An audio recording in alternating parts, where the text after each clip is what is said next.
வணக்கம். தேர்தல் நன்னடத்தை விதிகள் அமலுக்கு வந்துள்ள நிலையில் காவல்துறை மூலம் செய்யப்பட்டுள்ள பாதுகாப்பு நடவடிக்கைகள் குறித்து காவல்துறை அதிகாரிகளுடனான மாவட்ட ஆட்சியர் குலந்துங்கன் தலைமையில் ஆலோசனைக் கூட்டம் இன்று நடைபெற்றது.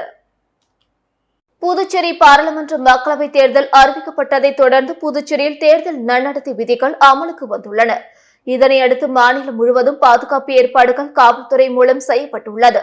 மக்கள் அச்சமோ பதற்றமோ இன்றி வாக்களிக்கும் வகையில் காவல்துறை மூலம் செய்யப்பட்டுள்ள பாதுகாப்பு நடவடிக்கைகள் குறித்து காவல்துறை அதிகாரிகளுடனான ஆலோசனைக் கூட்டம் புதுச்சேரி மாவட்ட தேர்தல் அதிகாரி மாவட்ட ஆட்சியருமான குலந்துங்கன் தலைமையில் இன்று மாவட்ட தேர்தல் அதிகாரி அலுவலகத்தில் நடைபெற்றது. மாவட்ட உதவி ஆட்சியர் யஷ்வந்த் மீனா, மாவட்ட துணை தேர்தல் அதிகாரி வினயராஜ், காவல்துறை மற்றும் வருவாய்த்துறை அதிகாரிகள் இக்கூட்டத்தில் கலந்து கொண்டனர். காரைக்கால் திருப்பட்டினம் ஸ்ரீ நடன காளியம்மன் ஆலய மகா கும்பாபிஷேக விழாவில் ஏராளமான பக்தர்கள் கலந்து கொண்டு சாமி தரிசனம் செய்தனர். காரைக்கால் மாவட்டம் திருப்பட்டினம் பகுதியில் அமைந்துள்ள பழமை வாய்ந்த அருள்மிகு நடன காளியம்மன் ஆலயத்தில் கும்பாபிஷேகம் நடத்த திட்டமிடப்பட்டு கோயில் திருப்பணிகள் நடைபெற்று வந்தது. திருக்கோவிலின் திருப்பணி வேலைகள் நிறைவடைந்த நிலையில் கடந்த 15ஆம் தேதி கணபதி ஹோமத்துடன் கும்பாபிஷேக நிகழ்ச்சி தொடங்கியது. அதனைத் தொடர்ந்து யாகசாலை பூஜைகள் தொடங்கப்பட்டு 4 கால பூஜைகள் நடைபெற்றது. கும்பாபிஷேக நாளான இன்று 4ஆம் கால யாகசாலை பூஜை முடிவுற்று மகா பூர்ணாகிதி நடைபெற்றது. தொடர்ந்து மங்கள வாத்தியங்கள் முழங்க சிவாச்சாரியர்கள் புனித நீர் அடங்கி கலசங்களை சுமந்து ஆலயத்தை வலம் வந்து வேத மந்திரங்கள் முழங்க ஆலய விமானங்கள் மற்றும் மூலவர்களுக்கு புனித நீர் ஊற்றப்பட்டு கும்பாபிஷேகம் நடைபெற்று மகா தீபார்த்தனை காண்பிக்கப்பட்டது. அதனைத் தொடர்ந்து ஸ்ரீ நடன காளியம்மன் மற்றும் வள்ளி தெய்வானை சமேத சுப்பிரமணியருக்கு மகா அபிஷேகமும் மகா தீபார்த்தனையும் நடைபெற்றது. கும்பாபிஷேகத்தில் புதுச்சேரி அமைச்சர் PRN திருமுருகன், சட்டமன்ற உறுப்பினர் நாக தியாகராஜன், முன்னாள் அமைச்சர் AV சுப்பிரமணியன், முன்னாள் சட்டமன்ற உறுப்பினர் கீதா ஆனந்தன், காங்கிரஸ் கட்சி மாவட்ட தலைவர் RP சந்திரமோகன் உள்ளிட்ட ஏராளமான பக்தர்கள் கலந்து கொண்டு சுவாமி தரிசனம் செய்து ஸ்ரீ நடன காளியம்மன் மற்றும் வள்ளி தெய்வானை சமேத சுப்பிரமணியரின் அருளை பெற்றனர்.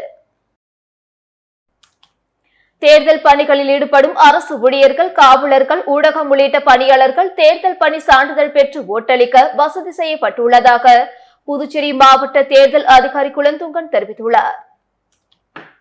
தேர்தல் ஆணையம் லோக்சபா தேர்தலில் ஓட்டுப்பதிவு நாளில் தேர்தல் பணிகளில் ஈடுபட்டுள்ள அரசு ஊழியர்கள், காவலர்கள், அத்தியாவசிய சேவை பணியாளர்களான ஓட்டுநர்கள், நடத்துனர்கள், வாகன துப்புரவு பணியாளர்கள், வீடியோகிராபர்கள், ஊடகவியலாளர்கள் மற்றும் கட்டுப்பாட்டு அறையில் பணிபுரிவோர், ஹெல்ப்லைன் ஊழியர்கள் ஓட்டளிக்க ஏற்பாடு செய்துள்ளது.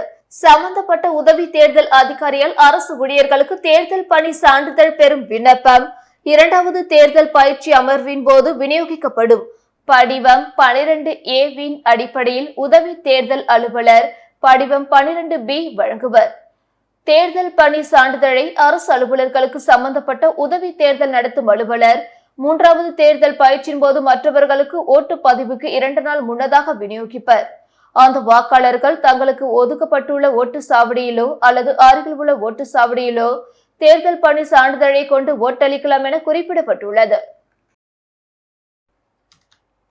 புதுச்சேரி சிறுமி பாலியல் கொலை வழக்கில் 3 நாள் போலீஸ் காவல் விசாரணைக்கு அழைத்து வரப்பட்ட இருவரிடம் விசாரணை முடிந்து மீண்டும் சிறையில் அடைக்கப்பட்டனர். புதுச்சேரி சோலை நகர் 9 வயது சிறுமி பாலியல் படுகொலை வழக்கில் விவேகானந்தன், கருணாஸ் ஆகிய இருவர் கைது செய்யப்பட்டு காலப்பட்டு மத்திய சிறையில் அடைக்கப்பட்டனர். சிறுமி கொலை செய்யப்பட்ட இடத்தில் கிடைத்த தடயங்கள், பெற்றோர் ரத்த மாதிரிகள், கைது செய்யப்பட்ட இருவரின் ரத்த மாதிரிகள் சேகரிக்கப்பட்டு தடய அறிவியல் பரிசோதனைக்கு அனுப்பி வைக்கப்பட்டது. சிறையில் இருந்த கருணாஸ், விவேகானந்தன் இருவரையும் காவலில் எடுத்து விசாரிக்க போலீசார் போக்சோ நீதிமன்றத்தில் மனு தாக்கல் செய்தனர். இருவரையும் 3 நாள் போலீஸ் காவலில் வைத்து விசாரிக்க நேற்று முன்தினம் அனுமதி வழங்கப்பட்டது. சிறையில் இருந்து அழைத்து வரப்பட்ட கருணாஸ், விவேகானந்தன் இருவரையும் ரகசிய இடத்தில் வைத்து போலீசார் விசாரணை நடத்தி வாக்குமூலங்களை பதிவு செய்தனர். 3 நாட்களில் 1 நாள் விசாரணை காலம் உள்ள நிலையில் முன்னதாக விசாரணையை முடித்த போலீசார் நேற்றிரவு கருணாஸ், விவேகானந்தன் இருவரையும் காலப்பட்டு மத்திய சிறையில் போலீசார் ஒப்படைத்தனர். புதுச்சேரி நெல்லுமண்டி அருள்மிகு வரசித்தி விநாயகர் ஆலய மண்டல அபிஷேக பூர்த்தி நிறைவு விழாவை முன்னிட்டு 108 சங்காபிஷேகம் நடைபெற்றது. இதில் ஏராளமான பக்தர்கள் கலந்து கொண்டு சுவாமி தரிசனம் செய்தனர். புதுச்சேரி நெல்லுமண்டி அருள்மிகு வரசித்தி விநாயகர் ஆலய மண்டல அபிஷேக பூர்த்தி மற்றும் நிறைவு விழாவை முன்னிட்டு 108 சங்காபிஷேகம் நடைபெற்றது. இதற்காக நேற்று மாலை மங்கள இசை கணபதி பூஜை, கலச ஸ்தாபனம் மற்றும் 108 வலம்புரி சங்கு வைத்து விசேஷ பூஜை நடத்தப்பட்டு வரசித்தி விநாயகருக்கு மகா தீபார்த்தனை காட்டப்பட்டது. இதில் புதுச்சேரியை சேர்ந்த ஏராளமான பக்தர்கள் கலந்து கொண்டு வரசித்தி விநாயகரை தரிசனம் செய்து சென்றனர். தொடர்ந்து பக்தர்களுக்கு பிரசாதம் வழங்கப்பட்டது. பூஜைக்கான ஏற்பாடுகளை அறங்காவலர் குழு மற்றும் பொதுமக்கள் செய்திருந்தனர். நடைபெறவுள்ள நாடாளுமன்ற தேர்தலையொட்டி கூட்டேரிப்பட்டு பகுதியில் துணை ராணுவத்தினர் அடையாள அணிவகுப்பு நடத்தினர். விழுப்புரம் மாவட்டம் கூட்டேரிப்பட்டு பகுதியில் நடைபெறவுள்ள நாடாளுமன்ற தேர்தலையொட்டி தேர்தல் பணிகளில் ஏதேனும் அசம்பாவித சம்பவங்கள் ஏற்படாமல் இருக்கவும், வாக்காளர்களிடையே அச்சத்தை போக்கவும் போலீசார் துணை ராணுவத்தினருடன் இணைந்து அணிவகுப்பு நடத்தினர். கோட்டக்குப்பம் டிஎஸ்பி சுனில்குமார் தலைமையில் நடைபெற்ற இந்த அணிவகுப்பில் மத்திய தொழில் பாதுகாப்பு படையை சேர்ந்த 90 வீரர்களும், தமிழ்நாடு சிறப்பு காவல் படையை சேர்ந்த 60 பேரும், விழுப்புரம் ஆயுதப்படையை சேர்ந்த பெண்கள் உள்ளிட்ட 30 பேரும், சட்டம் ஒழுங்கு பிரிவு போலீசார் 20 பேர் என 200 பேர் இந்த அடையாள அணிவகுப்பில் பங்கேற்றனர். புதுச்சேரியில் நள்ளிரவில் சாலை ஓரம் நின்றிருந்த பைக்கை 3 இளைஞர்கள் திருடி செல்லும் சிசிடிவி காட்சிகள் வெளியாகி பரபரப்பு ஏற்படுத்தி உள்ளது.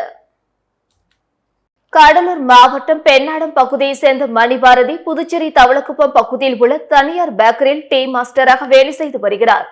வேலையை முடித்துவிட்டு நேற்று முன்தினம் இரவு புதுச்சேரி கடலூர் சாலையில் ஓரமாக தனது பைக்கை நிறுத்திவிட்டு எதிரே உள்ள தனது அறைக்கு தூங்க சென்றுள்ளார். காலில் எழுந்து பார்த்தபோது தான் நிறுத்திய இடத்தில் வண்டி மாயமானது கண்டு அதிர்ச்சி அடைந்தார். இதுகுறித்து அவர் அளித்த புகாரின் பேரில் தவளக்குப்பம் போலீசார் வழக்கு பதிவு செய்து அருகே உள்ள சிசிடிவி காட்சி ஆய்வு செய்தனர். அதில் நள்ளிரவில் பைக்கில் வந்த 3 இளைஞர்கள் பைக்கின் அருகே வந்து நிற்கின்றனர். வண்டியில் இருந்து 2 இளைஞர்கள் இறங்கி மணிபாரதியின் வண்டியின் பூட்டை உடைத்து தள்ளி கொண்டு செல்லும் காட்சிகள் பதிவாகி உள்ளது. கண்காணிப்பு கேமராவில் பதிவான காட்சிகளின் அடிப்படையில் 3 இளைஞர்களையும் பிடிக்க போலீசார் தேடுதல் வேட்டையில் ஈடுபட்டுள்ளனர். புதுச்சேரியில் பிரியாணி கடையில் வேலை செய்து கொண்டு இளைஞர்கள் மற்றும் சிறுவர்களுக்கு கஞ்சா விற்ற வாலிபரை போலீசார் அதிரடியாக கைது செய்தனர். புதுச்சேரி கோரிமேடு காவல் நிலைய எல்லைக்குட்பட்ட பகுதியில் சப் இன்ஸ்பெக்டர் ரமேஷ் தலைமையிலான போலீசார் நேற்று முன்தினம் இரவு ரோந்து பணியில் ஈடுபட்டனர். சாரம் வெங்கடேஸ்வரா ஆட்டோ ஸ்டாண்ட் அருகே வந்தபோது சந்தேகத்திற்குரிய வகையில் நின்று கொண்டிருந்த ஒரு வாலிபர் போலீசாரை பார்த்ததும் தப்பி செல்ல முயன்றார். உடனே அவரை போலீசார் மடக்கி பிடித்து சோதனை செய்தனர். அப்பொழுது அவரிடம் கஞ்சா இருந்தது தெரிய வந்தது. உடனே அவரை காவல் நிலையம் அழைத்து வந்து விசாரணை நடத்தினர். விசாரணையில் அவர் புதுச்சேரி டிஆர் நகர் கருணாகர பிள்ளை வீதியை சேர்ந்த ஸ்ரீநாத் என்பதும், சாரம் பகுதியில் உள்ள பிரியாணி கடை ஒன்றில் வேலை செய்து வருவதும், திண்டிவனம் பகுதியில் உள்ள நண்பரிடமிருந்து கஞ்சா வாங்கி வந்ததும், இளைஞர்கள் சிறுவர்களுக்கு விற்றதும் தெரிய வந்தது. இதையடுத்து ஸ்ரீநாத் மீது போலீசார் வழக்கு பதிந்து கைது செய்தனர். மேலும் அவரிடமிருந்து 120 கிராம் கஞ்சா, ஒரு செல்போனை போலீசார் பறிமுதல் செய்தனர். தொடர்ந்து ஸ்ரீநாத்துக்கு கஞ்சா சப்ளை செய்த திண்டிவனம் வாலிபரை பிடிக்கவும் போலீசார் திட்டமிட்டுள்ளனர். சுகாதாரத்துறையில் முறைகேடாக நடந்த பணி நியமனங்கள் குறித்து நடவடிக்கை எடுக்க வேண்டும் என புதுச்சேரி அரசு ஊழியர் சம்மேளனம் வலியுறுத்தியுள்ளது. புதுச்சேரி அரசு ஊழியர் சம்மேளனத்தின் பொதுச் செயலாளர் ராதாகிருஷ்ணன் வெளியிட்டுள்ள அறிக்கையில், புதுச்சேரி சுகாதாரத்துறையில் போலி சான்றிதழ், காலாவதியான சான்றிதழ் அளித்து பணி செய்பவர்கள் மீது நடவடிக்கை எடுக்க வேண்டும். அதேபோல வாரிசுதாரர் பணி நியமனத்தில் தவறுகள் நடந்துள்ளது குறித்தும் நடவடிக்கை தேவை. எய்ட்ஸ் கட்டுப்பாட்டு கழகத்திலும் தகுதி இல்லாத நபரை அவசரமாக தேர்வு செய்து உள்ளனர். முதல்வர், சுகாதாரத்துறை செயலர் விசாரணை நடத்தி நடவடிக்கை எடுக்க வேண்டும் என குறிப்பிடப்பட்டுள்ளது. புதுச்சேரியில் மூவரிடம் 1.65 லட்சம் ரூபாய் மோசடி செய்த சைபர் கிரைம் குற்றவாளிகளை போலீசார் தேடி வருகின்றனர். புதுச்சேரியை சேர்ந்தவர் எட்வின் விமல்ராஜ். இவர் மொபைல் போன் மூலம் தொடர்பு கொண்ட நபர் போலந்து நாட்டில் வேலை இருப்பதாகவும் அதற்கு விசா உள்ளது, முன்பணம் அனுப்ப வேண்டும் என கூறினார். அதை நம்பி அவர் கூகுள் பே மூலம் 1.36 லட்சம் அனுப்பி ஏமாந்துள்ளார். அதேபோல் ஜரீனா என்பவரை போன் மூலம் தொடர்பு கொண்டு பேசிய நபர் தனியார் நிறுவன அதிகாரி போல பேசினார். குறைந்த வட்டிக்கு பணம் தருவதாக, அதற்காக செயலாக்க கட்டணம் செலுத்த வேண்டும் என கூறினார். அதை நம்பி அவர் 17,000 அனுப்பி ஏமாந்தார். புதுச்சேரியை சேர்ந்த சுகந்தன் என்பவர் பெயரில் போலி இன்ஸ்டாகிராம் துவங்கி அவரது நண்பர் ஆபத்தில் உள்ளார், அதற்காக அவசரமாக பணம் அனுப்ப வேண்டும் என மெசேஜ் அனுப்பினார். அதை நம்பி சுகந்தன் 12,000 அனுப்பி ஏமாந்தார். இது குறித்த புகார்களின் பேரில் சைபர் கிரைம் எஸ்பி பாஸ்கரன் உத்தரவின் பேரில் ஆய்வாளர்கள் தியாகராஜன், கீர்த்தி தலைமையிலான போலீசார் வழக்கு பதிந்து குற்றவாளிகளை தேடி வருகின்றனர். ஆளுநர் பதவியை ராஜினாமா செய்த டாக்டர் தமிழிசை சவுந்தரராஜன் போலீஸ் அணிவகுப்பு மரியாதையை ஏற்றுக்கொண்டு புதுச்சேரியிலிருந்து புறப்பட்டு சென்றார். நாடாளுமன்ற தேர்தலில் போட்டியிட திட்டமிட்டுள்ள தமிழிசை தெலுங்கானா கவர்னர், புதுச்சேரி துணைநிலை ஆளுநர் பதவிகளை ராஜினாமா செய்தார். இவர் நேற்று மதியம் 1 மணி அளவில் புதுச்சேரி ராஜ்நிவாசுக்கு வருகை தந்தார். முன்னதாக அவரை முதல்வர் ரங்கசாமி, அமைச்சர்கள் நமச்சிவாயம், லட்சுமி நாராயணன் ஆகியோர் சந்தித்து பேசினர். அப்பொழுது நடைபெறவுள்ள நாடாளுமன்ற தேர்தலில் வெற்றி பெற தன்னுடைய வாழ்த்தை ரங்கசாமி தெரிவித்தார். பின்னர் தமிழிசை நிருபர்களிடம் கூறுகையில், புதுச்சேரியின் ஒவ்வொரு தெருக்களிலும் கோயில்களிலும் அன்பை உணர்ந்துள்ளேன். புதுச்சேரியுடன் மனதால் உணர்வால் இணைந்துள்ளேன். இது தொடரும். ராஜினாமா என்பது நானே எடுத்த முடிவுதான். கவர்னராக தொடர முடியாது என்பதால் இந்த முடிவை எடுக்கவில்லை. இது சுயநலத்துக்காக எடுக்கப்பட்டதில்லை. என்னுடைய ஒற்றை நோக்கம் மக்கள் சேவைக்குத்தான். புதுச்சேரியை விட்டு செல்வது மனதுக்கு சிரமமாக இருக்கிறது. இருப்பினும் மக்கள் அனைவரும் நன்றாக இருக்க வேண்டும் என்று கைகூப்பி விடைபெற்று சென்றார். புதுச்சேரி நல்லவாடு மீனவ கிராமத்தில் 20 டன் வரை காணாங்கத்தை மீன் கிடைத்துள்ளதால் மீனவர்கள் மகிழ்ச்சி அடைந்துள்ளனர். புதுச்சேரி நல்லவாடு மீனவ கிராமத்தில் நேற்று காணாங்கத்தை மீன் 15 டன் முதல் 20 டன் வரையிலான மீன்கள் கிடைத்துள்ளன. இந்த வகை மீன்களுக்கு கேரள பகுதியில் வரவேற்பு உள்ளதால் 1 டன் மீன்கள் 1,40,000 வரை ஏலம் சென்றது. இதனால் அப்பகுதியில் மீனவர்கள் மகிழ்ச்சி அடைந்தனர். மேலும் இந்த வகையான மீன்கள் இந்த வருடத்தில் முதல் முறையாக அதிக அளவில் கிடைத்துள்ளதாக மீனவர்கள் தெரிவித்துள்ளனர். புதுச்சேரி முத்தியால்பேட்டை ஸ்ரீ முத்துமாரியம்மன் முத்தைய சுவாமி திருக்கோவிலின் பங்குனி உத்திர பெருவிழாவையொட்டி அலங்கரிக்கப்பட்ட சந்திர பிரபை வாகனத்தில் முருகப்பெருமானின் திருவீதி உலா நடைபெற்றது. புதுச்சேரி முத்தியால்பேட்டை பகுதியில் அமைந்துள்ளது ஸ்ரீ முத்துமாரியம்மன் முத்தைய சுவாமி திருக்கோவில். இந்த திருக்கோவிலில் பங்குனி உத்திர பெருவிழா 14ஆம் தேதி கொடியேற்றத்துடன் தொடங்கியது. பங்குனி உத்திர திருவிழாவையொட்டி தினம்தோறும் இரவு பல்வேறு வாகன சேவை நடைபெற்று வருகின்றது. இதனையொட்டி முருகப்பெருமான் வள்ளி தேவானையுடன் சந்திர பிரபை வாகனத்தில் எழுந்தருளி திருவீதி உலா நடைபெற்றது. இதில் பக்தர்கள் பலரும் கலந்து கொண்டு முருகப்பெருமானை வழிபட்டு சென்றனர். கன்யாஸ் ஓவிய பள்ளி சார்பில் 18 மாணவ மாணவிகளின் ஓவிய கண்காட்சி வண்ண அருவி கலைக்கூடத்தில் தொடங்கியது. புதுச்சேரி வண்ண அருவி கலைக்கூடத்தில் கன்யாஸ் ஓவிய பள்ளியின் 18 மாணவ மாணவிகளின் ஓவிய கண்காட்சியின் துவக்க விழா நடைபெற்றது.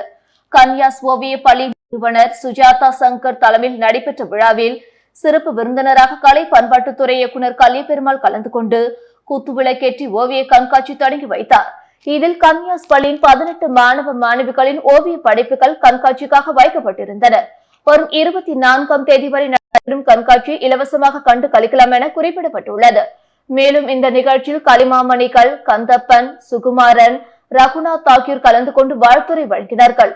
முன்னதாக காட்சிக்கு வைக்கப்பட்டிருந்த மாணவர்களின் படைப்புகளை பாராட்டி கலை மற்றும் பண்பாட்டுத்துறை இயக்குநர் கலியபெருமாள் மாணவர்களுக்கு சான்றிதழ் மற்றும் பரிசுகள் வழங்கி பாராட்டினார். விக்கிரவாண்டி அருகே டயர் பஞ்சராகி விபத்துக்குள்ளான டாடா ஏசி வாகனத்தில் இருந்து மினரல் வாட்டர் பாட்டில்கள் நெடுஞ்சாலையில் சிதறியதால் போக்குவரத்து பாதிப்பு ஏற்பட்டது. விழுப்புரம் மாவட்டம் விக்கிரவாண்டி அடுத்த சூர்யா கல்லூரி எதிரே திண்டிவனத்திலிருந்து விழுப்புரம் நோக்கி மினரல் வாட்டர் பாட்டில்களை ஏற்றிக்கொண்டு டாடா ஏஸ் வாகனம் சென்று கொண்டிருந்தது. திடீரென்று மினி லாரியின் டயர் வெடித்ததால் நிலை தடுமாறிய வாகனம் சாலையில் கவிழ்ந்து விபத்துக்குள்ளானது. விபத்தில் மினரல் வாட்டர் பாட்டில்கள் நெடுஞ்சாலையில் சிதறி கிடந்தன. இதன் காரணமாக பகுதியில் சிறிது நேரம் போக்குவரத்து பாதிக்கப்பட்டது. மாற்று வாகனம் வரவழைக்கப்பட்டு சாலையில் சிதறி கிடந்த மினரல் வாட்டர் பாட்டில்கள் அப்புறப்படுத்தப்பட்டதை தொடர்ந்து போக்குவரத்து சீரடைந்தது. புனித சூசையப்பர் திருவிழாவை முன்னிட்டு புனித சூசையப்பரின் ஆடம்பர தேர்பவனை பேராயர் தொடங்கி வைத்தார். இதில் கலந்து கொண்ட மாணவர்கள் மற்றும் கிறிஸ்துவர்களுக்கு நற்கருணை ஆசீர் வழங்கப்பட்டது. பெத்தி செமினார் மேல்நிலைப் பள்ளியில் புனித சூசையப்பர் திருவிழா 3 நாட்கள் விமர்சையாக கொண்டாடப்பட்டது. முதல் நாளான ஞாயிற்றுக்கிழமை பங்குத்தந்தை ரொசாரியோ தலைமையில் கூட்டு திருப்பலி நிறைவேற்றப்பட்டது. 2ஆம் நாளான திங்கட்கிழமை தூய இருதய ஆண்டவர் பசிலிக்கா அதிபர் பிச்சைமுத்து தலைமையில் கூட்டு திருப்பலி நடைபெற்றது. தொடர்ந்து 3ஆம் நாளான நேற்று செவ்வாய்க்கிழமை திருப்பலி புதுச்சேரி கடலூர் மறைமாவட்ட பேராயர் பிரான்சிஸ் கலிஸ்ட் தலைமையில் பள்ளி முதல்வர் தேவதாஸ், துணை முதல்வர் ஜான்பால் மற்றும் அருட் தந்தையர்களால் கூட்டு திருப்பலி நிறைவேற்றப்பட்டது. இதில் ஏராளமான கிறிஸ்துவ பள்ளி மாணவர்கள், பெற்றோர்கள், ஆசிரியர்கள், பொதுமக்கள் என பலரும் கலந்து கொண்டனர். தொடர்ந்து புனித சூசையப்பரின் ஆடம்பர தேர் பவனியை பேராயர் தொடங்கி வைத்தார். இந்த தேர்பவனி காந்தி வீதி, நீடராஜப்பர் வீதி, மிஷின் வீதி வழியாக பேராலயம் வந்தடைந்தது. அங்கு நற்கருணை ஆசிர் வழங்கப்பட்டது. பள்ளி முதல்வர் தேவதாஸ் விழாவில் கலந்து கொண்டு அனைவருக்கும் நன்றி கூறினார். கணுவாப்பேட்டை புதுநகரில் எழுந்தருளியிருக்கும் அருள்மிகு ஸ்ரீ அங்காள பரமேஸ்வரி அம்மன் ஆலயத்தில் 45ஆம் ஆண்டு மயான கொள்ளை திருவிழா நடைபெற்றது. புதுச்சேரி மாநிலம் வில்லியனூர் கணுவாப்பேட்டை புதுநகரில் எழுந்தருளியிருக்கும் ஸ்ரீ அகிலாண்ட கோடி பிரம்மாண்ட நாயகி அருள்மிகு ஸ்ரீ அங்காள பரமேஸ்வரி அம்மன் ஆலயத்தில் 45ஆம் ஆண்டு மயான கொள்ளை திருவிழா வெகு சிறப்பாக நடைபெற்றது. முன்னதாக கடந்த 11ஆம் தேதி திங்கட்கிழமை கொடியேற்றத்துடன் துவங்கியது. இதனைத் தொடர்ந்து ஒவ்வொரு நாளும் இரவு சுவாமி வீதி உலாவுடன் வெகு சிறப்பாக நடைபெற்று வந்தது. இதனைத் தொடர்ந்து நேற்று முன்தினம் ரணக்களிப்பு நிகழ்ச்சி வெகு சிறப்பாக நடைபெற்றது. இதில் திரளான பக்தர்கள் கலந்து கொண்டு சுவாமி தரிசனம் செய்தனர். விழாவின் முக்கிய நிகழ்வாக நேற்று மயான கொள்ளை விழா வெகு சிறப்பாக நடைபெற்றது. இதில் நூற்றுக்கணக்கான பக்தர்கள் கலந்து கொண்டு மயான கொள்ளை விழாவில் காசு, காய்கறிகள், பழங்கள், பிஸ்கெட் பாக்கெட்டுகள் உள்ளிட்டவற்றை வாரி இறைத்து தங்களது வேண்டுதலை நிறைவேற்றினர். நிகழ்ச்சிக்கான ஏற்பாட்டினை புதுநகர், கணுவாப்பேட்டை, வில்லியனூர் பகுதி கிராம மக்கள் வெகு சிறப்பாக செய்திருந்தனர். மயிலம் அடுத்த தேவனூர் சுயம்பு பொய்யாமொழி விநாயகர் கோவிலில் தமிழக அமைச்சர் செஞ்சி மஸ்தான் சுவாமி தரிசனம் செய்தார். விழுப்புரம் மாவட்டம் மயிலம் அடுத்த தேவனூர் சுயம்பு பொய்யாமொழி விநாயகர் கோவிலில் தமிழக சிறுபான்மையினர் நலன் மற்றும் வெளிநாடு வாழ் தமிழர் நலத்துறை அமைச்சர் செஞ்சி KS மஸ்தான் தனது வேண்டுதல் நிறைவேறியதால் சிறப்பு பூஜை செய்தார். இதில் மயிலம் ஒன்றிய செயலாளர் மணிமாறன், மாவட்ட பிரதிநிதி தீவனூர் சேகர், ஒன்றிய அவைத்தலைவர் சேகர், கொள்ளாளர் கிளைக்கழக செயலாளர் முனியாண்டி, மாணவரணி விஜயகுமார், ஒன்றிய துணை செயலாளர் ஆனந்த், ஆசூர் பிரபு, சம்சுதீன் உள்ளிட்டோர் கலந்து கொண்டனர். இந்திய கூட்டணியில் காங்கிரஸ் கட்சியின் வேட்பாளராக வைத்திலிங்கம் MP போட்டியிடுவது உறுதியாகி உள்ளது. புதுச்சேரி நாடாளுமன்ற தொகுதியில் இந்திய கூட்டணி கட்சிகள் சார்பில் காங்கிரஸ் போட்டியிடுகிறது. காங்கிரஸ், திமுக, இந்திய கம்யூனிஸ்ட், மார்க்சிஸ்ட், விடுதலை சிறுத்தைகள், மதிமுக மட்டுமின்றி மேலும் சில சிறிய கட்சிகளும் தேர்தல் களப்பணிக்கு தயாராகிவிட்ட நிலையில் காங்கிரஸ் கட்சி சார்பில் வேட்பாளராக தற்போதைய MPயும் மாநில காங்கிரஸ் தலைவருமான வைத்திலிங்கம் மீண்டும் போட்டியிடுவது உறுதியாகி உள்ளது. காங்கிரஸ் கட்சியின் 3ஆம் கட்ட வேட்பாளர் பட்டியல் விரைவில் வெளியாகிறது. இதில் புதுச்சேரி வேட்பாளராக வைத்திலிங்கம் நிறுத்தப்படுவது தொடர்பான அதிகாரப்பூர்வ அறிவிப்பு வெளியாகும் என்று அக்கட்சி வட்டாரங்கள் தெரிவிக்கின்றன. இதனிடையே நேற்று முன்தினம் டெல்லி விரைந்த வைத்திலிங்கம் MP அங்கு நடைபெற்ற கட்சியின் தேர்தல் பணிக்குழு ஆலோசனை கூட்டத்தில் கலந்து கொண்டுள்ளார். நேற்று தொடர்ந்து அங்கேயே முகாமிட்டிருந்த வைத்திலிங்கம் MP புதுச்சேரி தேர்தல்கள் நிலவரம் தொடர்பாக கட்சியின் முன்னணி தேசிய தலைவர்கள், மேலிட நிர்வாகிகள் சிலரை சந்தித்து பேசியதாக தகவல்கள் வெளியாகி வருகின்றன. இத்துடன் செய்திகள் நிறைவடைந்தன. வணக்கம்.